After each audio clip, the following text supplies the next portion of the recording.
guys, welcome back to my channel. If you're new here, I'm Nikki. I'm a homeschool mom to an only child. Today I want to talk to you about my 4th grade math curriculum choice. Are you ready for this? Because I feel like I'm slightly crazy right now for coming on this video and announcing what I'm about to announce. So if that is something that interests you, keep watching. If you're new here, I would love to tell you about my podcast. I have a podcast with Ashley from Gathered and Grounded called Two Homeschool Moms. It airs every Monday on our YouTube channel of Two Homeschool Moms, and it is also aired on Two Homeschool Moms on any podcast platform that you listen to. We talk homeschool, mom life, and dive into real, raw, and relatable topics. So if you're new here, go check that out. I will have everything linked down below in the description box.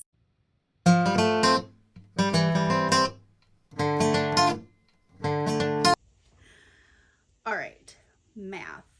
If you've been around this channel for a while, you have known that I have definitely struggled in this department. I have come on here discussing a whole lot of math curriculums and a whole lot of things that didn't work. So this is almost embarrassing for me to come on here and show you what I have ultimately chosen for my 4th grade year. To preface this, please be kind, because I, as a homeschool mom, am learning right along you on what works best for your family. But I never thought I would be coming back to this curriculum, but here we are. Yes, you see that correctly. We will be doing the good and the beautiful math for our 4th grade year. Never saw this coming, ever, especially with the experience that we had with trying out level 3. Level kindergarten through 2nd was great. We used them all up until the end of 2nd grade. We enjoyed it. We hated the manipulatives. But that's just what it was. And I did not like level 3 at all. My child did not like level 3 at all. And we struggled really bad in our 3rd grade year with math with confidence. We were butting heads, and she was learning and developing the concepts being taught, but I could tell with the flow and the style of the way the curriculum was wrote, it just wasn't working for us any longer. So with her blessing and my own sanity, I really wanted to outsource math this year. And Ashley from Gathered and Grounded so kindly mentioned to me with hesitancy that I should check out Math 4 from the Good and the Beautiful because she thinks it's what I need in a curriculum. And I went, I can't. I literally was like, I can't, because I was so afraid of coming on this video right now and being like this crazy person who's put up all these videos saying, I'm done with the Good and the Beautiful math. And here we are. I am just a mom, and I am just trying to find what works best for my child, just like you. So please be kind. I'm going to tell you why I ended up picking Math 4 from the Good and the Beautiful. So the reason is I didn't realize that Math 4 is completely written to the student. 100% written to the student. The parent's guide is not, it's not there. It's not written in the text. There's no script for mom. There's no script for the parent teacher. There's no answers written within the student text. It is 100% written out to the student. So what else was a very big plus for me is that there's videos for every single lesson. Yes, you heard that right. Videos for every single lesson.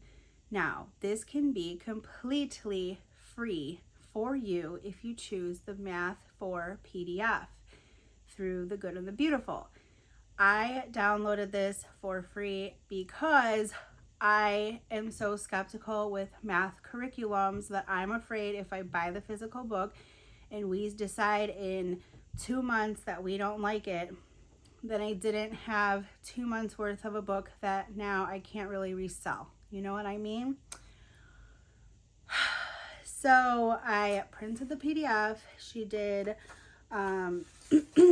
2 test lessons, and she's like, Mom, I can't believe I'm able to do my math by myself.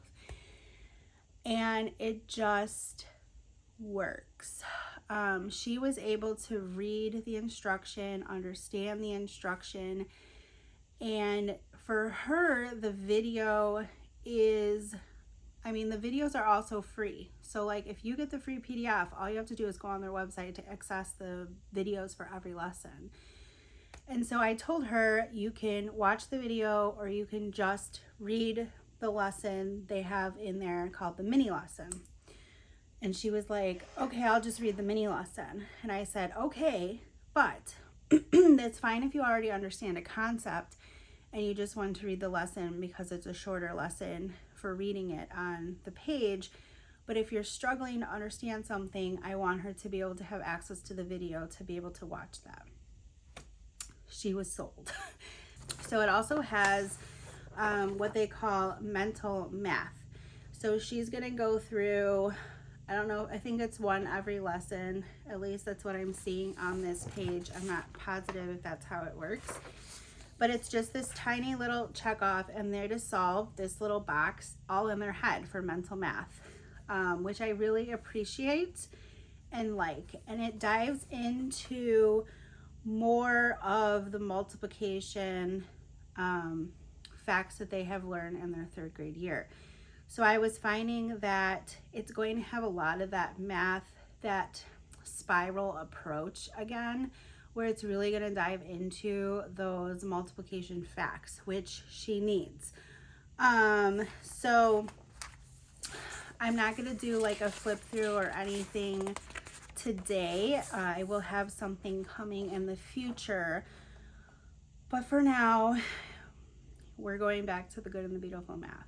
I'm actually really excited. I think it is hands down so different from Math 3, and I can't wait to show you a side-by-side because Math 3 was so overwhelming to me on a page and so overwhelming to her on a page. I felt like she was skipping things because not even intentionally, but because there was so much and not a good direction or flow on how to achieve or like solve the problems.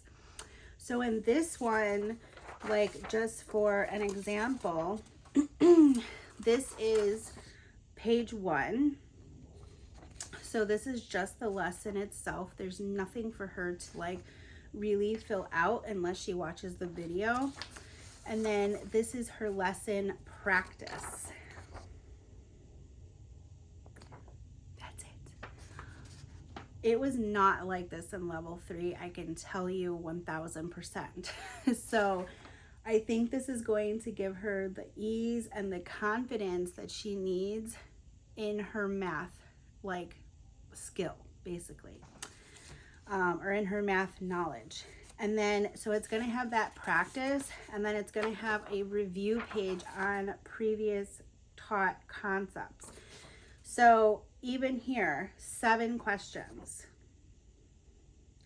So 7 questions on the review and 5 questions on the practice. And I do feel like it's enough. Between the mini lesson and the examples and stuff like that. So I'm so excited. I mean,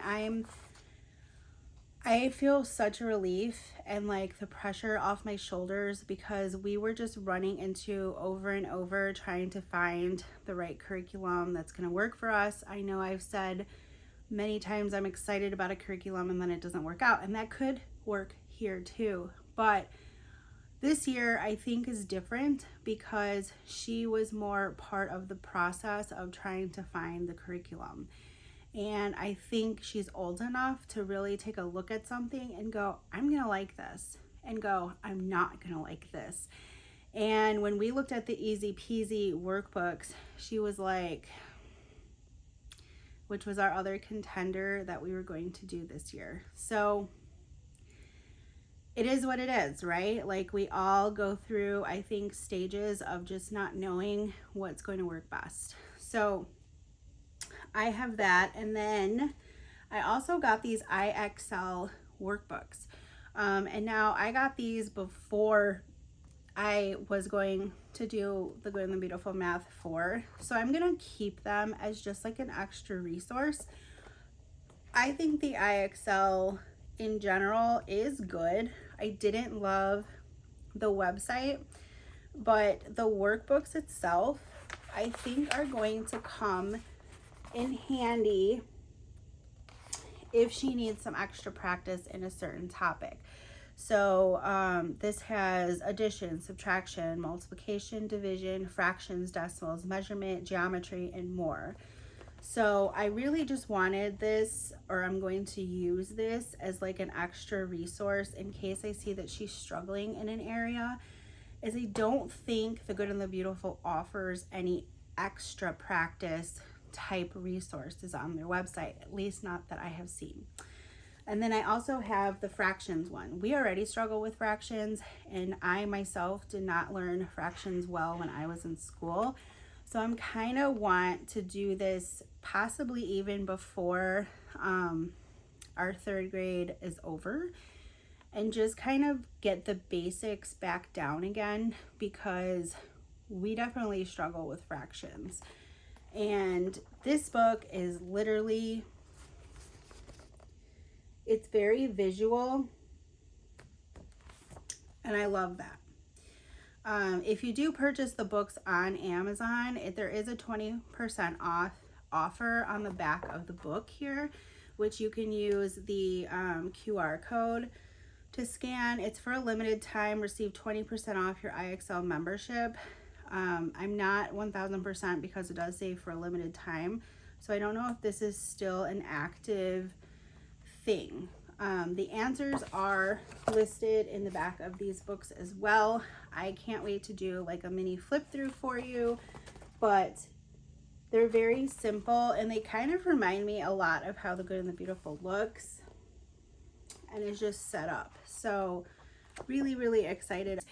If maybe we're having a rough day or a rough patch, I feel like this book can come in handy to kind of break up and give us some fun, to not like stress ourselves out with a day of just bad math or whatever. So I got this book called Math for Kids, and it is games and activities inspired by awesome mathematicians past and present. So this is a really cool book, but it has tons of stuff in here. So the cool thing is you learn about the mathematician, and then you learn about the like activity or game that they inspired. So this one's the 3-box problem. It has the materials, the directions, the math, and the fun. So it's kind of just, I'm hoping that we can maybe even try to incorporate this once a week, maybe on Fridays that we don't school on, because it's gonna feel more like a fun component, but we'll see. I'm hoping like it incorporates cards, and so without like needing manipulatives or anything like that for our actual math curriculum, I'm hoping that this will be more received by her, since it's not in an actual like curriculum book and not like a I have to do this, but it's an option and it's there if she chooses to, or if she is struggling with a concept, we might be able to find it and find an activity that may drill on the component of the concept a little bit better. So just thought I would add that in. Really excited about our math for next year. Again, I have literally gone crazy with math and thinking, oh my God, what are we going to do? I'm also going to be coming out with a video really soon about the math curriculums that we have tried and why certain ones didn't work for us and the pros and cons with them. So if you're new, hit that subscribe, make sure you're here so when I post those, you'll be here.